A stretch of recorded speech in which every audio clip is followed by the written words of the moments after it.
Assalamualaikum warahmatullahi wabarakatuh. Allahumma sholli ala Sayyidina Muhammad wa ala ali Sayyidina Muhammad. Segala puji syukur kita kehadirat Allah Subhanahu wa Ta'ala. Salawat dan salam kita haturkan kepada baginda Nabi besar Muhammad sallallahu alaihi wasallam beserta keluarganya dan sahabatnya dan kita selaku umatnya. Mudah-mudahan mendapatkan syafaatnya. Dan jangan lupa like, comment, dan subscribe-nya. Mohon dukungannya agar kami lebih semangat untuk mengupload selalu dan mengembangkan kisah sejarah-sejarah di channel ini. Terima kasih. Yuk, kita lanjut. Kisah Usaid bin Hudhair. Usaid bin Hudhair bin Samak adalah seorang sahabat Ansyar dari suku Aus. Ia salah seorang bangsawan dan pemimpin kaum yang mempunyai keahlian memanah. Ia juga dikenal dengan nama Al-Kamil sempurna karena kecemerlangan otaknya dan keluhuran akhlaknya. Sifat ini diwarisinya dari ayahnya, Hudalir Kataib, yang merupakan bangsawan dan pemimpin yang disegani di masa jahiliyah. Ia memeluk Islam ketika Nabi SAW belum lagi berhijrah ke Madinah. Dalam cahaya dan didikan Islam, makin memuncaklah kemuliaan akhlaknya dan makin meningkat martabatnya karena bimbingan wahyu dari langit. Ketika Mashebi bin Umair, sahabat muhajirin yang menjadi duta sekaligus mubalik pertama di kota Madinah, sedang mendakwahkan Islam kepada penduduk Madinah, didampingi oleh Asad bin Zurarah, beberapa orang pemuka kabilah di Madinah menjadi gerah, termasuk Sa'd bin Mu'adh. Sa'd tidak senang dengan aktivitas mereka berdua mempengaruhi kaumnya, meninggalkan agama nenek moyangnya, tetapi ia merasa tidak enak dengan Asad yang masih saudara dekatnya itu. Asad bin Zurarah adalah salah satu dari 6 pemuda Yatsrib yang pertama memeluk Islam dan menjadi pioner penyebaran Islam di kotanya itu. Suatu ketika Sa'd bertemu dengan Usaid bin Hudhair dan menyampaikan unek-uneknya. Ia meminta tolong Usaid untuk memperingatkan dan menghalangi. Dua orang itu memurtadkan kaumnya. Tampaknya Usaid sependapat. Maka ia menyanggupinya. Ia mengambil tombaknya dan mendatangi mereka berdua yang sedang berada di kebun Bani Ja'far di dekat telaga yang disebut Marak.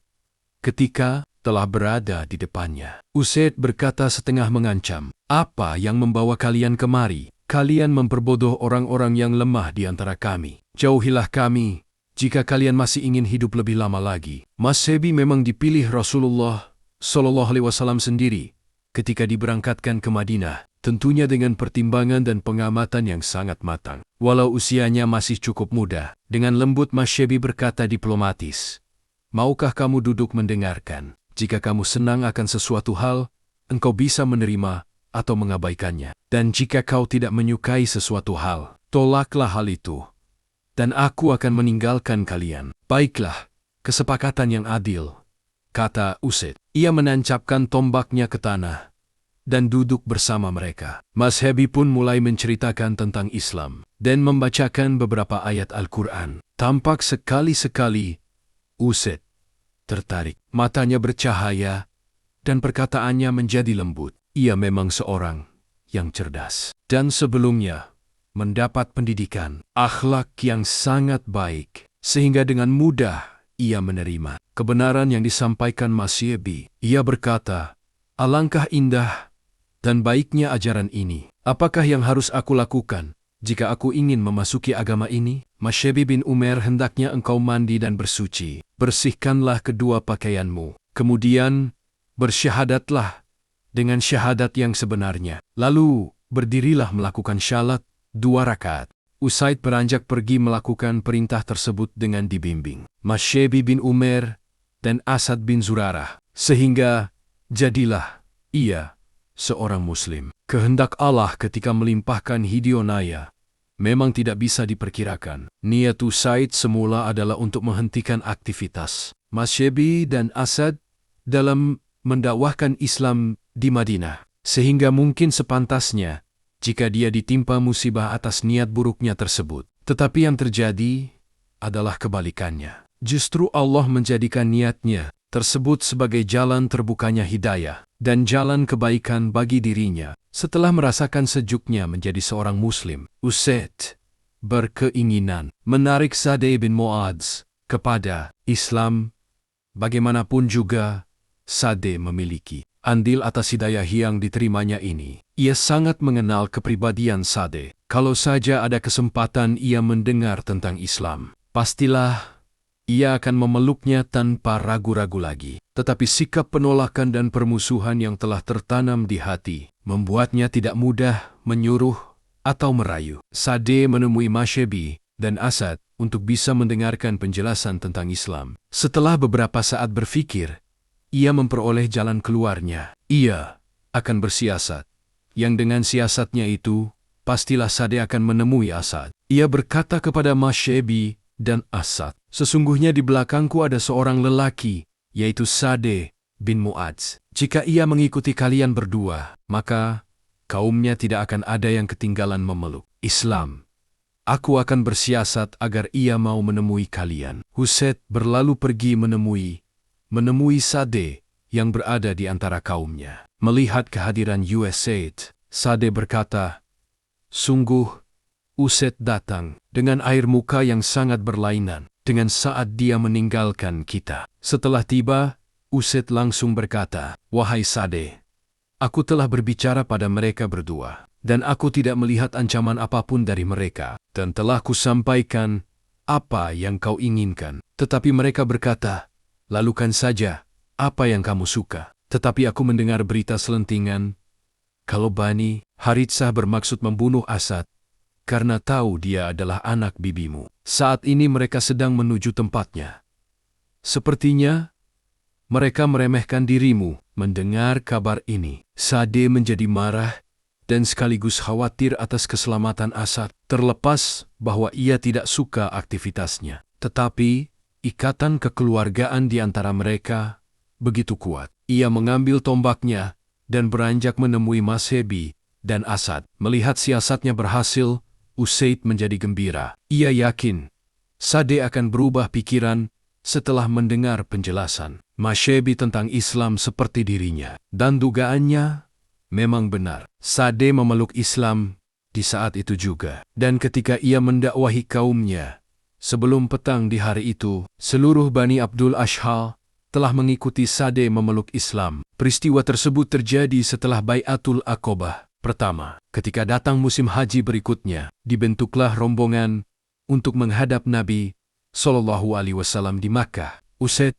ikut serta di dalamnya. Ia ingin mengokohkan baiatnya di hadapan Nabi SAW dalam pertemuan yang dikenal dengan nama Bai'atul Aqobah kedua tersebut. Nabi SAW memilihnya sebagai salah satu dari 12 pemimpin yang bertanggung jawab atas dakwah dan pelaksanaan ajaran Islam di kaumnya, seperti kebanyakan sahabat Ansyar lainnya, baik dari kalangan pemuka atau anggota biasa. Usaid selalu membaktikan hidupnya untuk membela Nabi SAW dan panji-panji Islam setiap pertempuran bersama Rasulullah SAW diterjuninya. Sifat kamilnya tak pernah terlepas dari kepribadiannya, walau dalam situasi yang mengancam jiwa dalam peperangan. Bahkan terkadang bisa menenteramkan suasana, seperti yang terjadi pada perang Bani Mustalik. Pada pertempuran tersebut,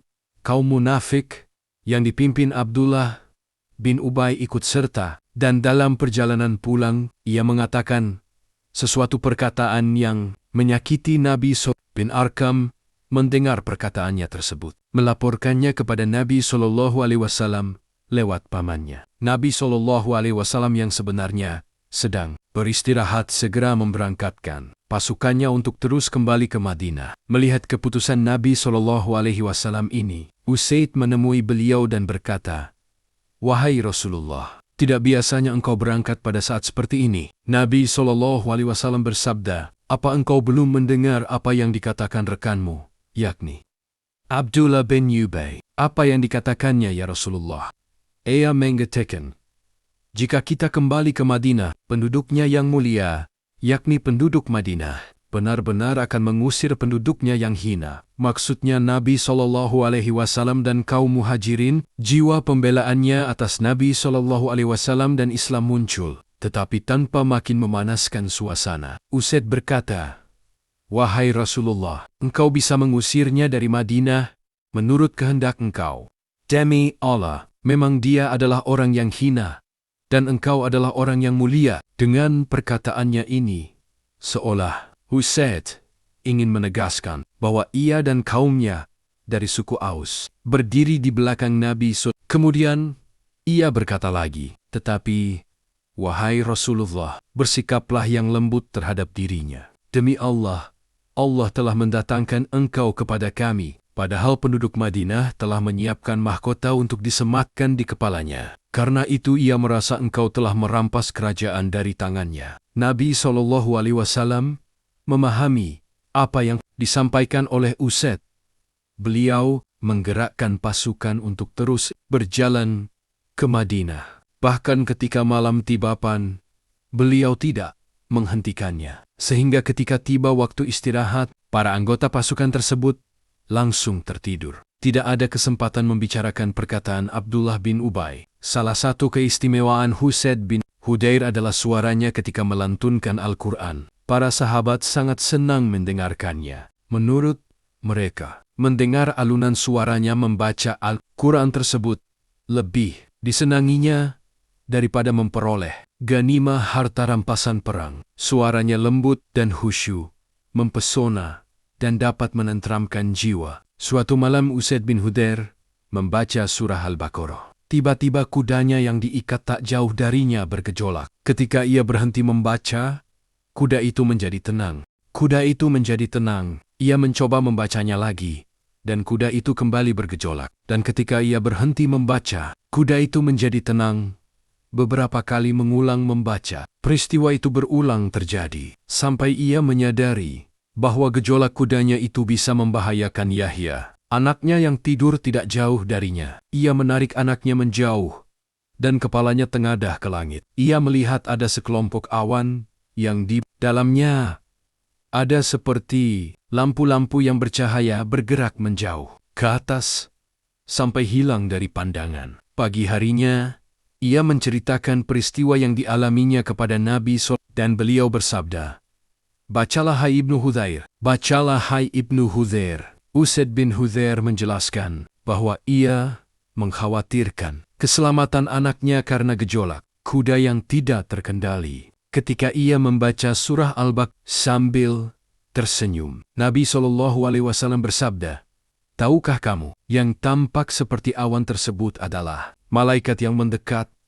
karena ingin mendengarkan suaramu melantunkan Al-Quran. Seandainya kamu terus membacanya, niscaya manusia akan bisa melihat malaikat tersebut, tidak tertutup dari mereka." Usaid bin Hudair wafat pada bulan Syaban tahun 20 Hijriah, yakni pada masa Khalifah Umar bin Khattab. Jenazahnya dimakamkan di Baqi, dan Umar sendiri yang turun ke kuburnya untuk memakamkannya. Semoga kita bisa mengambil hikmahnya dan menjadi hamba Allah yang soleh taat kepadanya dan Rasul-Rasulnya.